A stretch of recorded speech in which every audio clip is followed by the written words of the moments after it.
Mbote fidèle internaute ya site na biso ya Tindika télévision, c'est votre humble servante Sephora King so misala toujours koyamba na betando mike na bino bisika nyoso basanga na biso misala ko kutela bino bo continuer ko za pour na biso pe to za toujours na pour na bino bo s'abonner massivement na Tindika télévision et puis bo partager basango yo na bandeko bazui tonte tongonga te ya koyamba yango et ko sala vraiment malamu na bo santé ba boss na papi kelina refin ki sombe na bo souhaiter mon vieux Jano ilanga moi na Londres solo mon vieux Jano ilanga moi en Giringoto ali da tango motema bedi Mwanzana Bosanyote, j'aime Kindolo depuis Majesté pe la Bosanyote. Fidèle internaute donc le ba bonne fête na bino, ba bonne fête de fin d'année à tous. Nazalinga mokote nazana la vraie combattante, la Black Diva. Oh bon mon était mon ba jour rebelle mais tozalina to sala moi ba analyse ya ba actualité oh ezali sur le terrain donc le ba mbote la Black Diva. Mbote Madame Sephora, bonne année, to monani lisusu mbote na Shako, oaza sima ya bilili, mbote na bana kin nyonso, mbote na ba congolais nyonso, o bazo se retrouver à l'étranger, bazo se retrouver na mboka na bandundu na Kitoi na Kasai, na pesi bino na tumbeli bino ko tubela soko tumbela nini ko tombela bonne année, nzamba pambola bino année oyo ezala ya mapambo likoleka souffrance oto leka nango na année 2020 nzamba likolo apambola bino.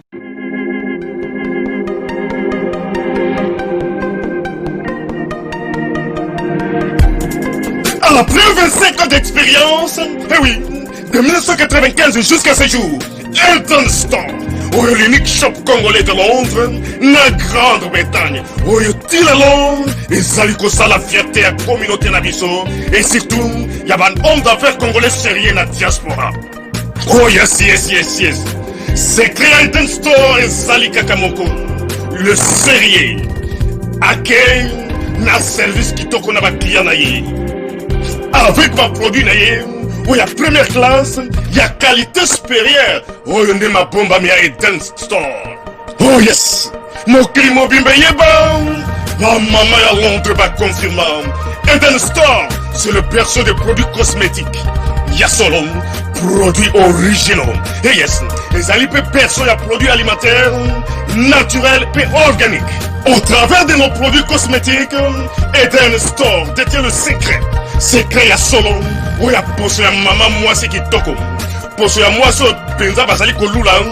poso ya moi so mobala kotala ya lembate. Poso so ko tamboli masanga sima. Eh oui, yango ne ba produit so te kama na kati Eden Store. Na ba produit alimentaire, où ya Eden Store, yango de secret ya cuisine ya maman congolaise. Eh oui, nyonso ko so penza mobali na yo ezali. Pondu, matembele, ngai, ndole, fumbwa, ndunda, bilembwe, oyo nyonso penza, oyo kobonga pona cuisine na ezali. Oh yes. Olingi mobali na yo asepela na yo libela na libela. Olingi mobali na yo atala ka yo lokola mwasi azali kolula sika. Oh yes. Olingi mobali na si sabiloko nyonso tela ka ye na mesa. Secret zali kaka moko. Eden Store.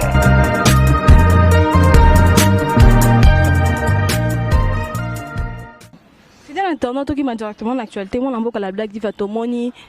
Basili Kobimisa Toko libéré et dit qu'Apendo c'est là qui condamné pendant plusieurs années, on peut dire 20 ans. Et puis Tomoni qui est en fait Basili libéré, mais Tomoni sous réouverture, il y a procès, il y a assassinat, il y a défait Laurent Désiré Kabila, il fait fond à moi. Toko Lukatozo moi maloba to intervention pour na ba faire wana. Oui, Madame Sephora, ndeko na biso edi kapen ba ebisa biso ba bimisaki e to monaki lobi bato bakendaki ba yambiye ba misusu bazolela ba misusu bazosepela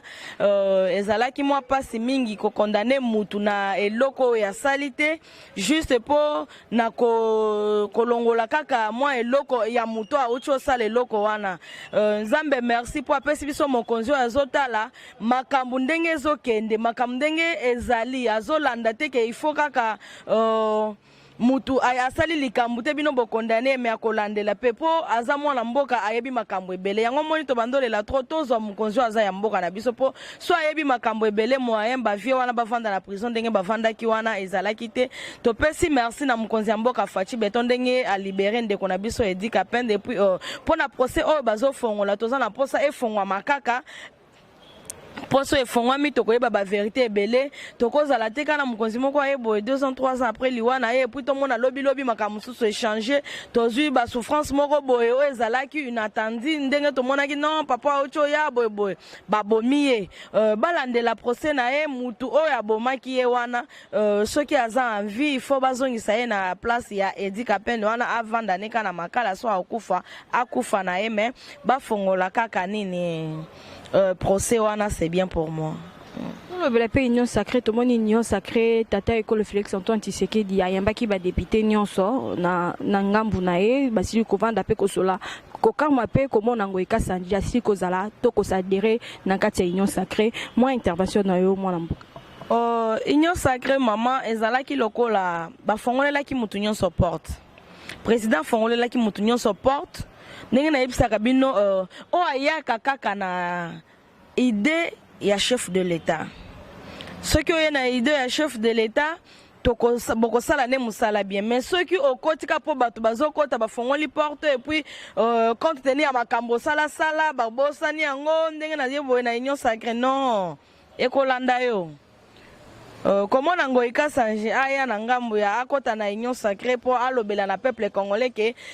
toye pour to comprendre que ye toye pour to sala musala na mkonzi mboka pour na intérêt ya peuple congolais we na ndenga bosolo to koyamba bino mais so ye kaka mutu a double face et puis oye bake okozala kaka na place na yo zala kawana et puis place wana ekosila lelo te lobite parce que zolandela makaka pona yo.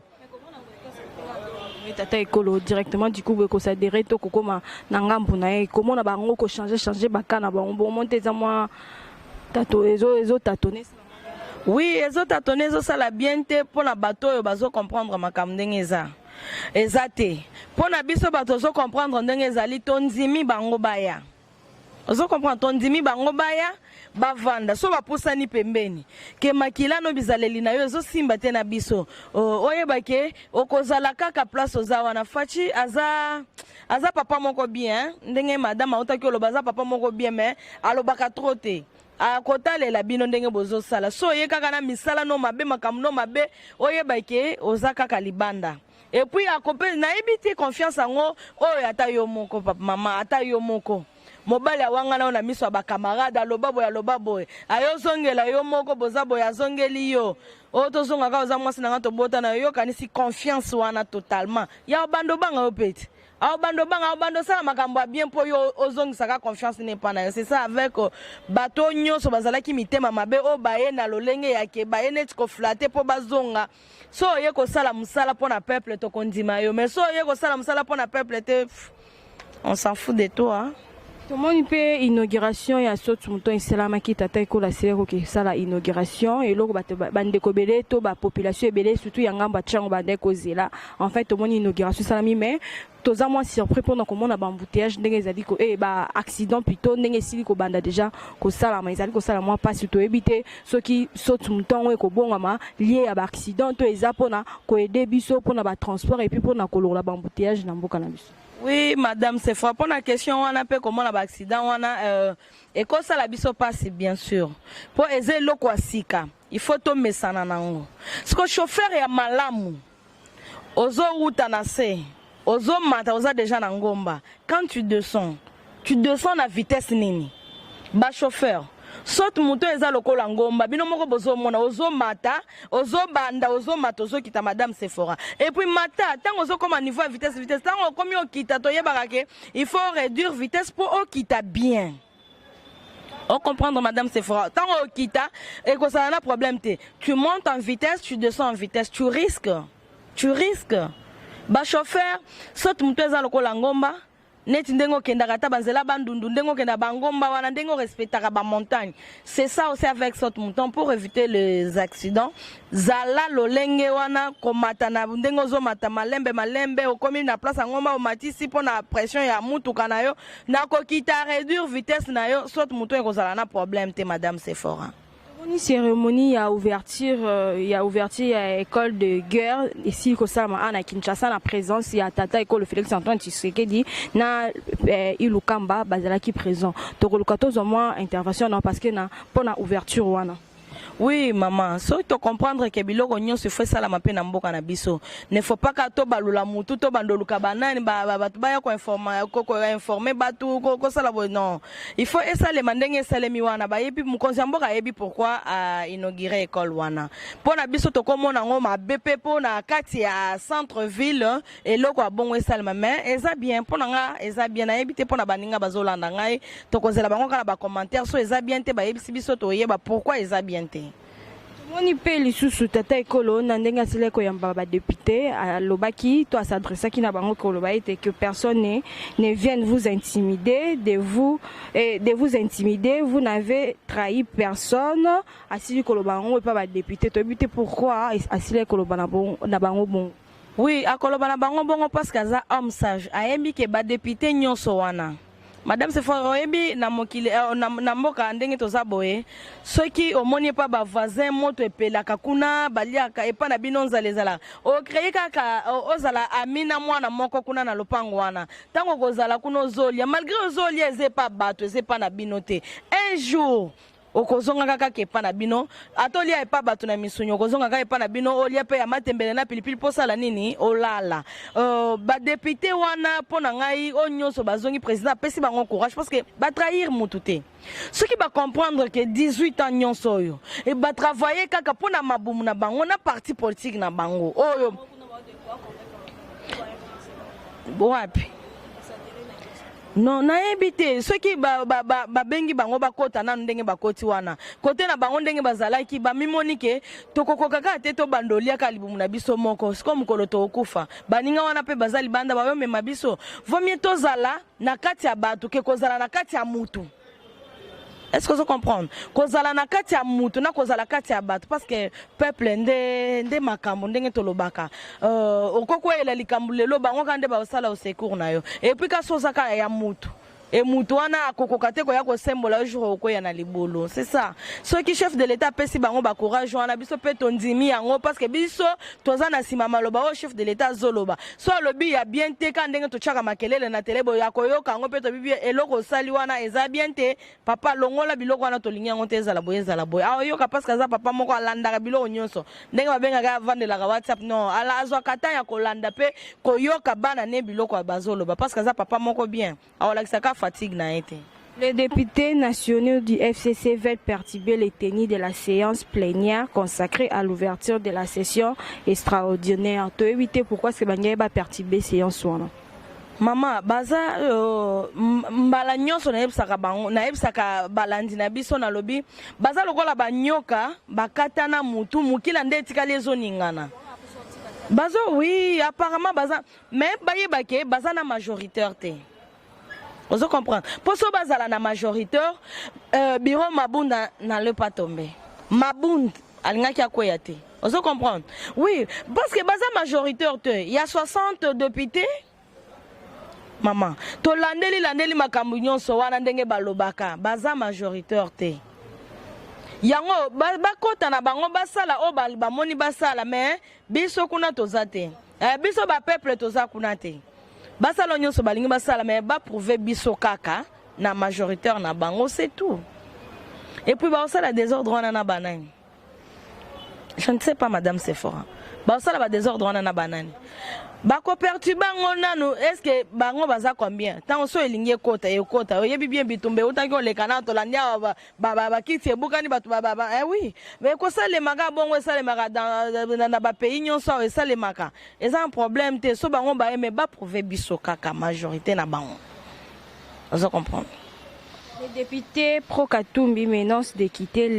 les navires de l'Union sacrée. Tu as évité pourquoi est-ce que vous allez menacer pour qu'ils quitter l'Union sacrée? Maman ndenge bakota ki so ba moni ba intérêt na bango bakote la kité so ba bazaka bato amabomu comment yo okotine loko osali nan même pas 2 mois même pas 1 mois ozolinga okite c'est oza muto incompréhension. Mais oui ozoza muto incompréhension pe oza muto moko boye esengeli olesa peuple to ozala bien na peuple te ozala na intérêt peuple to ko bimaka oko se sentir un peu mal à l'aise. Gêné oui oko se sentir mal à l'aise c'est normal oko kende so okende kena portez-en ouvert, tu peux partir, on a besoin de bateau, bateau travailler, na chef de l'État, na vision, il y a peuple congolais. na intérêt ya peuple congolais. Mais oui madame, papa maman bapesa bango assemblée nationale kaka nde kokota ndenge bokoti boye bapesa bino assemblée nationale ango. Pourquoi tozana nanu na ebandeli ya mbula botika makambo ya koambrie biso année 2021 oyo eza année ya mapamboli tosi totie biloko nyonso na moto le 31 po tobandane oyo ya sika botika koambrie biso tobandolandela bino tolingi tomona mosala ya union sacré ndenge esalemi ndenge ezokende tozana posa to bénéficier tomona ke union sacré omona mboka mokonzi ya mboka Félix Tshisekedi Antoine asalaki ezopesa biso pe avantage moko boye ezate toti na baba salite moko to bandela makambo na bino bozo welela ngo makambo nyonso kendaka na kimia so eleka na vote eleki na vote so boleki et pourquoi demander ça al média c'est-à-dire bozana posaka ya intérêt na bino profit na bino non on n'a pas besoin de vous pour ça na union sacrée on a besoin de vous pour bénéficier un peu peuple congolais vanda pe na kimia amona elengi mboka na e a sentir esengo mboka na e oyo batu mususu bazo bénéficier en libanda. S'il vous plaît, si vous êtes 100% congolais ou congolaise, laissez un peu l'union sacrée là. Et puis ça biso résultat moko il y a bien oyo tozozela. C'est un peu ça madame Sephora. Tout le monde qui peut nommer formateur plutôt de basili qu'on nommé mais bato mususu bazali koloba comment est-ce que bako nommer formateur tant que premier ministre azali non en fonction. Formateur ba nommé oui mutwana oyo a nommé formateur wana za mkonzi ya mboka ayebi déjà que ilunga bandenge ye na carrière ne politique oyo sa sali soki alingi kotika te ko démissionner te ndenge ya zo lingi kende na makasi ko kende na makasi parce que il faut démissionner mais oui il faut démissionner so alingi kende na makasi o kende na makasi parce que babiro na bango nyonso faut tomber ozo yoka il faut longwa papa ba nommé formateur on n'est pas mkonzi mboka ayebi ke ilunga mbaza wana mais maman attends la FCC zanine plateforme vous comprendre alors on na plateforme à se retrouver na union sacrée to sali makamnyo ndenge to sali wana il faut abima ba nommer ba moni ke azo mériter ko za la place on a to boité azala FCC azala cash azala metozo nde na posa ya mutoyo azana posa ya peuple congolais azala na lolenge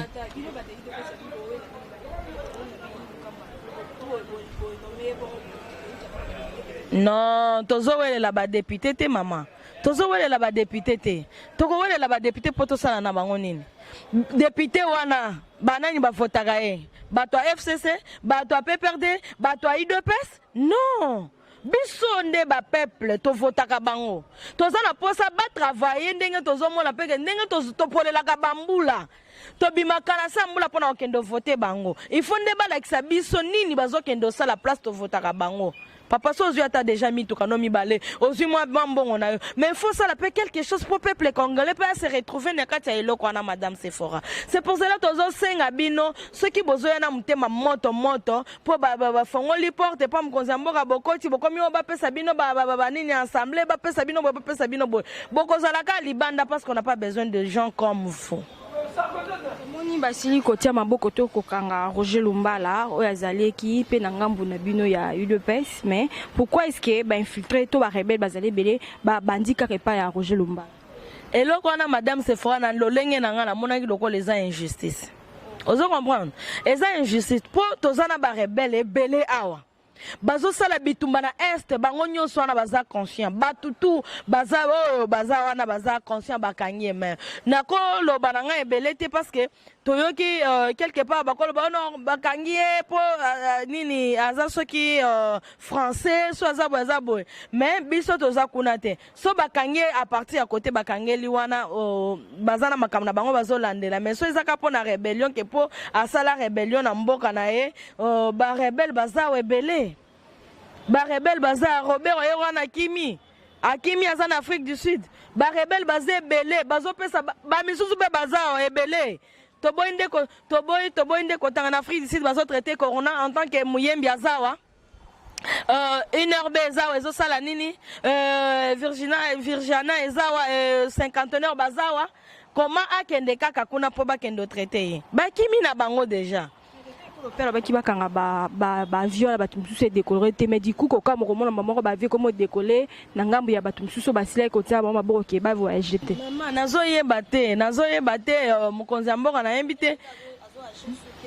non ye ayebi eloko azosala soki atikeli eta akende mutu na mutu bakanga ye kana na musunine na poche ozomona mutu na mutu nyonso asali lisumu na Congo awa bakokanga ye kana lisumu na ye na poche tokobosa na nyonso ya kala me osali ya sika kaka moko kangami akoza oya sika wana pona ngai akende ka ndenge ake wana so ake traitement so ayoki bien ozonga mais soki balandeli ye pe ata kote aza wana bakokanga ye parce que aza na Afrique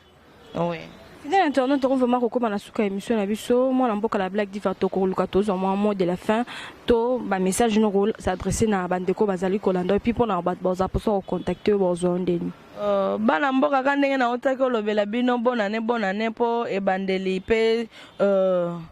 mboka oyo nde ane onde to bandi yango boy photo bana one sengo na bomoko bolingo pe bomoni pe moi fuite moko quelque part bozala na motema makasi ya kokanga ifo botinda ka toyebaka par-ci par-là ndenge zolekana nazo pesa mingi babona ne na ngai na chef oaza mokonzi Samaton Bibende original na pession mbote place aux Ali à 8000 km na pession mbote nazo pesa bande ko nyonso o natangi kompona so na bando tanga bakombo a minute ekende shaka olemba na pesi mbote na bakonzi nyonso na pesi mbote na ba oyo nyonso bazoya ko travailler na intérêt ya peuple congolais nzamba pambola bino so bokoti sipe moi n na kati nzamba dévoiler bino to yeba bino to bengana bino pembeni ya mukonzi ya mboka na Fachi Beton na pesi bonne année na batutu tout o bazolanda biso numéro ezaka o ezalaka wana 081 48 52 726 na sepeli mingi madame Sephora bay na baninga nyonso balandi. Fidèle internaute to connaît vraiment na mbala sima na ko pesa ba merci mingi na chaque fois ala toujours wana Marc Luzia du papa on monte la bossa noté. Fidèle internaute à Tinka on se dit vraiment au revoir à la prochaine numéro.